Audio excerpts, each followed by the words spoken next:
Olá, bem-vindos. Começa mais um episódio das Modern Talks, o videocast da Claranet Portugal.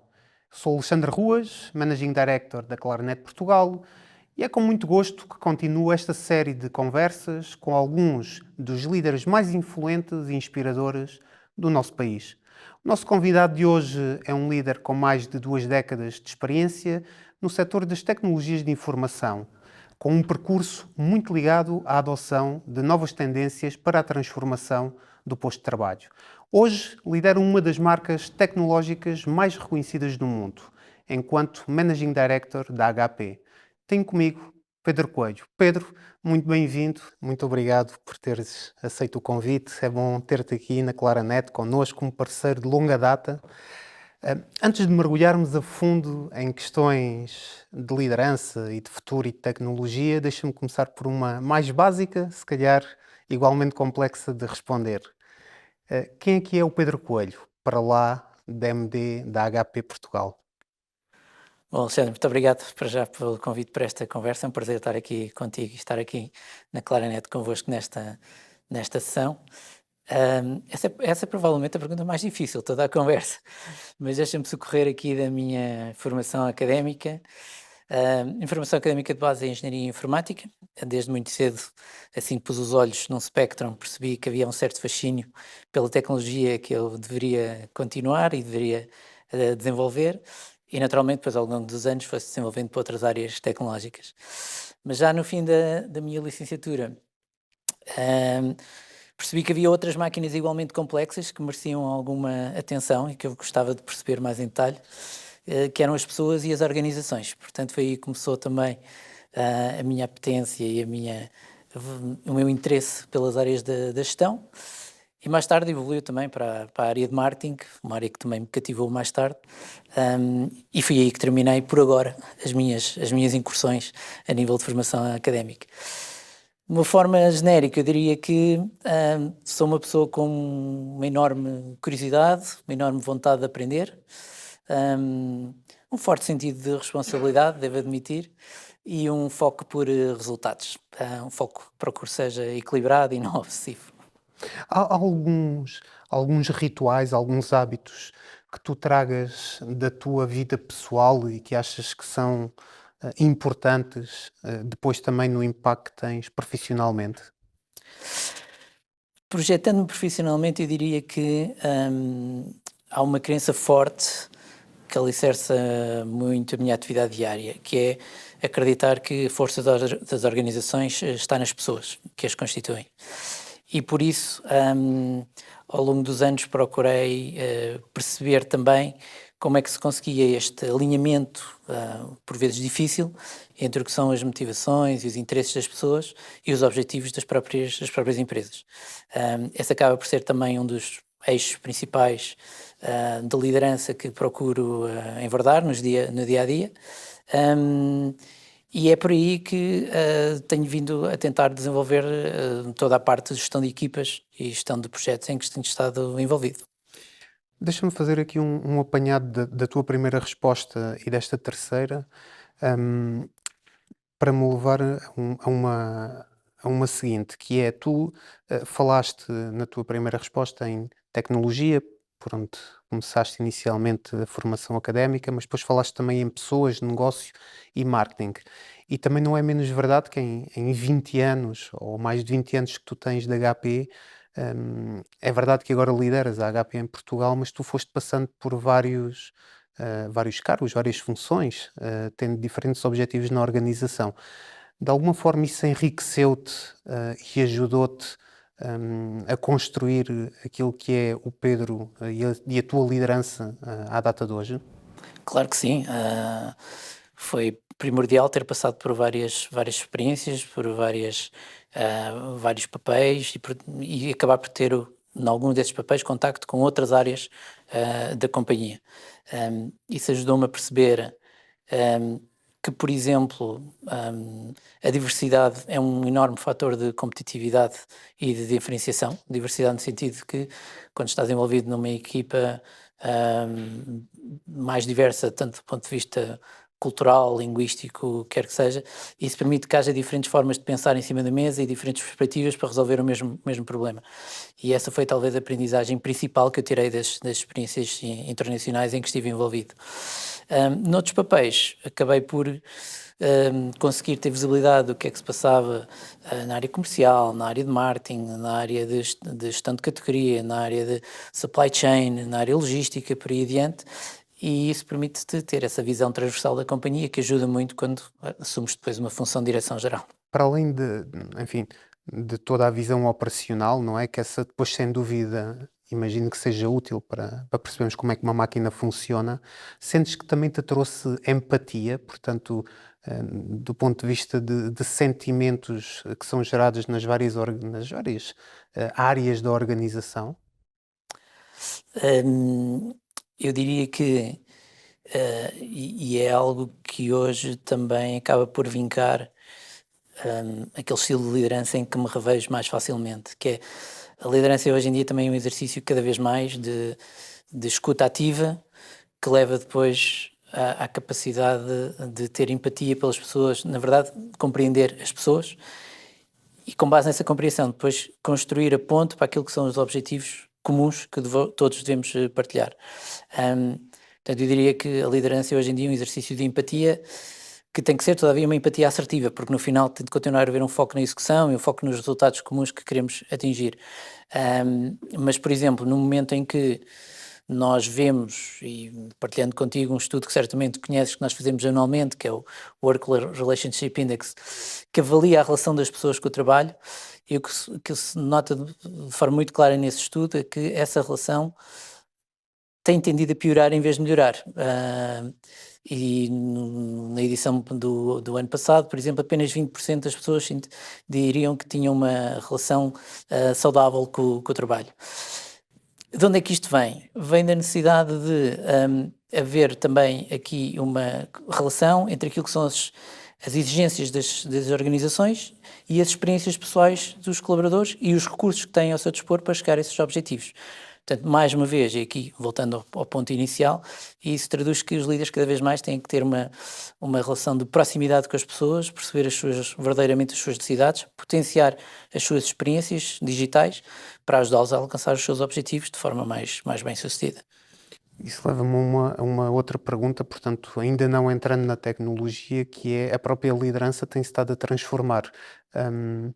Ferramentas associadas à inteligência artificial, portanto, múltiplas gerações no ativo, diferentes interesses e motivações. Isso é sentido na HP também, aqui em Portugal? Eu diria em Portugal e a nível mundial. Claro que sim.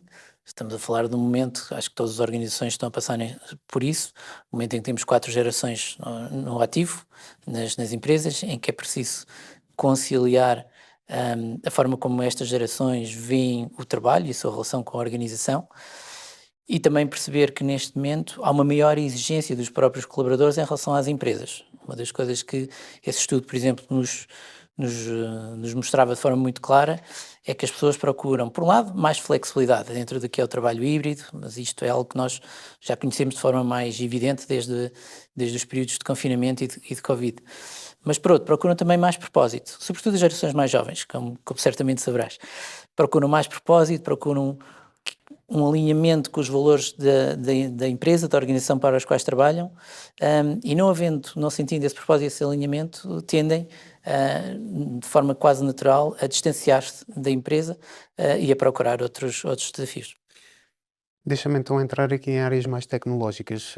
A Claranet, enfim, tem a sorte, digamos assim, de estar muito próximo da HP e, portanto, conhecer bem aquilo que são os produtos e o roadmap de soluções em que a HP está a trabalhar. E nós sabemos que a inteligência artificial, portanto, é uma das apostas fortes da HP do ponto de vista de produtividade. Neste momento, e se calhar a tua visão aqui mais a nível nacional, mas depois também se calhar a nível da geografia onde estamos inseridos, tu sentes que nós ainda estamos numa fase de adoção? Achas que já estamos numa fase de produtividade? Acho que já estamos a tirar real valor das soluções? Ou achas que ainda temos um caminho para fazer pós-adoção?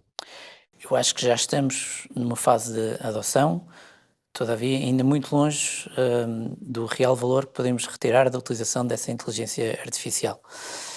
Hum, não querendo, e vou tentar que este seja o último número que vou dar nesta nossa conversa, mas esse estudo também nos revelava que 4 em 10 profissionais já utilizavam a inteligência artificial no seu trabalho diário. E uma coisa muito interessante, havia uma clara correlação positiva entre a utilização da inteligência artificial, produtividade no trabalho e satisfação em relação ao trabalho. Portanto, as pessoas que usavam a inteligência artificial demonstraram índices muito superiores de satisfação com o seu próprio trabalho e níveis de concretização pessoal e profissional. Todavia, também detectámos nesse estudo muito espaço para crescer, no sentido em que posso dizer que apenas 20% das pessoas se sentiam verdadeiramente capacitadas para usar as ferramentas de inteligência artificial, ou seja, sentiam que todavia ainda estavam num nível muito precoce de utilização da inteligência artificial e apontavam o dedo às organizações, no sentido em que diziam que não havia uma estratégia clara da parte da organização quanto à utilização destas ferramentas de inteligência artificial e, portanto, quase de uma forma individual e solitária, estavam a fazer este percurso sem o devido apoio. Óbvio que há exceções, e há boas exceções, mais do que exceções, cada vez mais se nota que se tem de tornar a regra de ser a organização a decidir qual é que vai ser o caminho que os seus colaboradores têm que perseguir para conseguirem tirar o máximo partido da inteligência artificial. Sim, nós próprios, não te roubando aqui o palco, mas nós próprios na Claranet sentimos isso, ou seja, nós inicialmente deixámos quase de uma forma democratizada que os nossos colaboradores fossem utilizando a inteligência artificial e depois sentimos a necessidade então de definir uma estratégia, garantir um alinhamento e também ajudar na parte da formação, da adoção e da capacitação dos nossos colaboradores. Deixa-me fazer-te uma pergunta muito objetiva relativamente à HP. Qual é que é a proposta de valor? Qual é que é o diferenciador face à concorrência? O que é que a HP sugere que seja diferente? Há um ponto de partida que julgo ser ainda diferenciador. Nós não vemos a tecnologia de uma forma isolada, ou seja, desagregada do seu contexto de utilização. Nós procuramos ir primeiro conhecer a experiência real e as necessidades reais das pessoas e depois desenvolver a tecnologia para dar resposta a essas necessidades. Em que é que isso nos tem levado? A colocarmos tecnologia e soluções no mercado que procuram otimizar essa experiência digital, que cada vez mais falamos e é uma tónica crescente no nosso mercado, e procurar potenciar depois a personalização e a produtividade desta experiência. No ponto de vista mais prático, e se quiseres um pouco mais próximo da vertente tecnológica, eu acho que temos como grandes diferenciadores atualmente o facto de nós termos já implementado de forma transversal a todas as categorias de equipamentos que temos e às soluções que construímos em cima dessas categorias.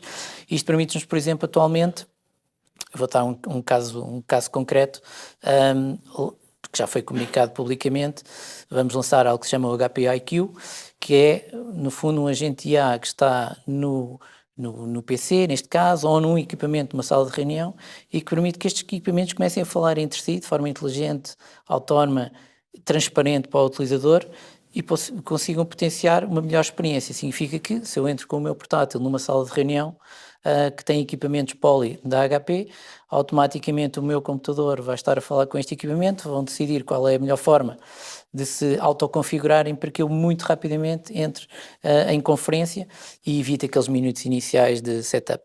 Ou uma outra aplicação também muito concreta, se tivermos os dois na mesma sala de reunião e os dois com portáteis HP, eu posso facilmente identificar que estás por perto e posso muito facilmente, por exemplo, partilhar contigo as notas que estou a tirar da reunião ou partilhar contigo diretamente um documento que depois ali em reunião passamos a discutir. Portanto, esta capacidade de colocarmos os dispositivos a falar entre si é algo que acho que neste momento nos diferencia, nos está a colocar na vanguarda da utilização de IA. Sublinharia outros dois aspectos. O outro que já falámos, pela sua importância na relação das pessoas com o trabalho, que são as ferramentas que permitem monitorizar a experiência digital dos colaboradores, e como sabes, lançámos já há algum tempo o HP Workforce Experience Platform, que recentemente, há poucos dias, foi reconhecido, aliás, como líder no quadrante da Gartner para plataformas DEX.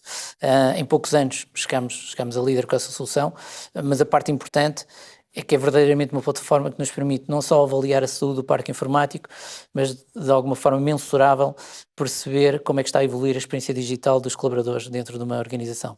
E um terceiro ponto, se me permites, que é fundamental, e onde a Claranet tem também muito trabalho realizado, é na componente de segurança. A segurança é, por defeito, um componente dos nossos equipamentos e das nossas soluções, desde, mais recentemente, a proteção contra ameaças que vêm de computação quântica e algo que é cada vez mais relevante, a capacidade de nós termos toda uma cadeia de fornecimento que é auditável e que nos permite assegurar a integridade do que integramos end-to-end até à porta do cliente. Portanto, Pedro, aquilo que eu retiro é, portanto, soluções mais integradas e em ecossistema, portanto, que facilitam a vida dos utilizadores, soluções mais inteligentes e voltadas para a experiência, mas soluções também seguras e resilientes. Portanto, diria que são estes três, se eu capturei muito bem. a mensagem. Isso leva-me a um outro ponto, que neste momento talvez não seja tão falado nas organizações, mas que eu sei que a HP também tem uma política muito objetiva e, portanto, nunca a abandonou, pelo contrário, até a reforçou, que tem a ver com o tema da sustentabilidade. Nós, quando pensamos em sustentabilidade, até poderemos ter alguma dificuldade inicial em perceber como é que uma empresa como a HP pode contribuir, mas desde o momento de fabrico, produção, logística, até depois a própria logística inversa, que é o que acontece às máquinas no final de vida, ou aos toners, ou aos equipamentos, tudo isto é pensado na HP, correto? E tudo isso é pensado e é pensado de raiz, ou seja, não só a HP pode, como deve contribuir de forma muito positiva sobre o impacto sustentável que poderá ter. Isso significa que desde a raiz, ao nível dos equipamentos, nos temos que preocupar com o consumo energético, com obedecer às normas energéticas mais exigentes do mercado, mas também, como é do conhecimento de todos, a sustentabilidade não é só a parte mais física dos equipamentos, é também, e hoje em dia acaba por ser dois pilares que nós temos na nossa política de sustentabilidade, que é a parte humana, nomeadamente não só o impacto que podemos ter sobre as pessoas e o impacto que podemos ter sobre as comunidades onde estamos inseridos.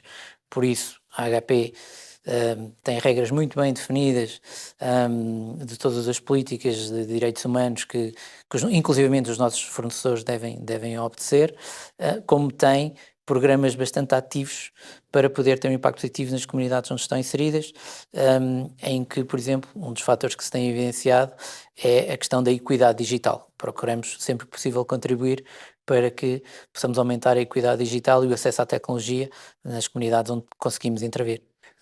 Eu estou a ver ali o nosso relógio a ficar a amarelo e prestes a ir para o vermelho, mas não resisto a deixar-te ainda duas perguntas.